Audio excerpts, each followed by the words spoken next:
Oh, it's you, cutie. To what do I owe the honor of your visit?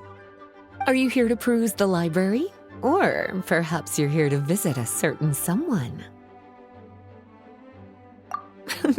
As considerate as ever, I see.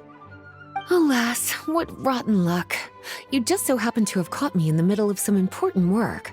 I'll have to treat you to afternoon tea some other time.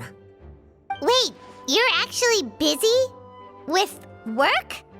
That's not a sight you see every day. You're right. The last time I was this consumed with research must have been way back at the academia. I haven't done this much thinking for a long time. It's rather exhausting. If you're that interested, why don't you join in on the fun? What do you say? Want to help me relive my days as a scholar? It's not polite to pawn off your work on other people, you know. Is that a no, then? It will be quite the rare opportunity to work together, and you would, of course, be generously rewarded. But if you don't want to... As you probably know, the Knights of Favonius have long conducted research on alchemy. But most of that research has been carried out in a laboratory setting. The public's knowledge of alchemy is quite minimal. Which means that up to this point, most of our research and discoveries have remained quite distant from people's daily lives. We've put a lot of mora into the research, but have very little to show for our efforts. Noting this disconnect, Jean decided to start an initiative where we'd share the fruits of our labor with the people. For now, that means introducing them to several different kinds of alchemical potions. As it happens, I already have some experience with this work. Even though I usually work at the library, I have lent my support in the past to the management of the Knight's potion supply. Potioneering was also one of my academic specializations back in the day, so Jean thought I was the best person for the job. But to create potions practical enough to support the daily needs of the people, a lot of adjustments had to be made to the ingredients we use, and the overall alchemical process also needed to be simplified.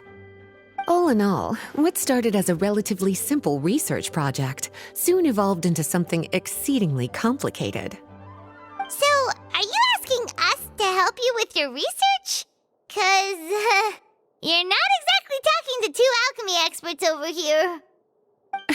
No worries. I've already thought of the perfect job for you two. Alchemical practices are becoming more and more advanced, but there's still a disconnect between our research and the general public.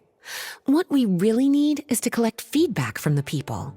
Otherwise, we won't truly know if we're satisfying their needs. But if we want to conduct research and collect feedback at the same time, we need to go about things in a more efficient way. So, I thought the best way to do that would be to open up a potion shop. That way, we could continue to handle the alchemy side of things while also being able to interface with the public and understand their needs. Oh, it's like killing two pigeons with one stone! Smart idea, Lisa! Well, of course. And who better to take on this job than one of the most accomplished among our ranks, the Traveler? When I was at the academia, students would often help out with each other's research projects. I'm sure my cuties wouldn't want to miss out on the opportunity to experience that sort of youthful enthusiasm for themselves. Yeah, you make it sound nice and all, but Paimon still thinks you're just looking for a way to pawn off your work. I knew I could count on you. When all our work is done, I will personally see to it that you're generously rewarded. All of the initial preparations have been made, so let's head to the shop. We'll finish our discussion after we get there.